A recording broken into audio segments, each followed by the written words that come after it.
এই চলো শোনা, ফুচকা খেয়ে আসি। না। কেন, কি হয়েছে? কি হবে? কিছুই হয়নি। ও শিট, কিছুই হয়নি? তার মানে অনেক কিছু হয়েছে। কিন্তু ওর হঠাৎ কি হলো? কারণ যখন আমরা শাড়ি কিনতে গেলাম তখন তো ও ভালোই হাসি মুখে ছিল।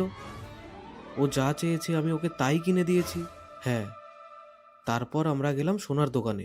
ওখানেও তো ও ঠিক ছিল, আমাকে দেখিয়ে দেখিয়ে সব চুজ করছিল। তাহলে কি তারপর হয়েছে? তারপর গাড়িতে তো ও আমার সাথে তাল মিলিয়ে গানও করছিল, হ্যাঁ নাচও করছিল। দেন আমরা কেএফসিতে গেলাম। ওখানে গিয়ে ফার্স্ট বাইটটা তো আমি ওকেই দিয়েছি। তার মানে ওখানেও কিছু হয়নি। তাহলে কি এরপর কিছু হলো?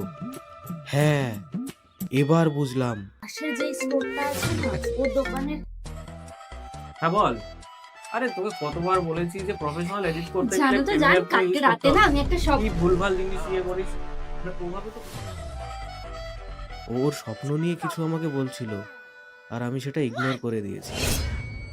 বলছি শোনো, ফুচকা তুমি যদি না খেতে চাও খেও না, কিন্তু তুমি সেই সময় আমাকে যে স্বপ্নটার কথা বলছিলে না, ওটা বলো আমাকে, আমি একটু ডিটেলসে শুনতে চাই। তুমি শুনেছিলে? হ্যাঁ শুনেছিলাম তো। আমি তোমার স্বপ্নের একটা পার্টও মিস করতে চাই না, সেই জন্য তো তখন শুনিনি। বলো, এখন বলো। আমি শুধু শুধু তোমাকে ভুল বুঝছিলাম। চলো ফুচকা খেয়ে আসি। স্বপ্ন? স্বপ্ন আমি ফুচকা খেতে খেতে বলবো, চলো। হ্যাঁ হ্যাঁ, চলো চলো চলো।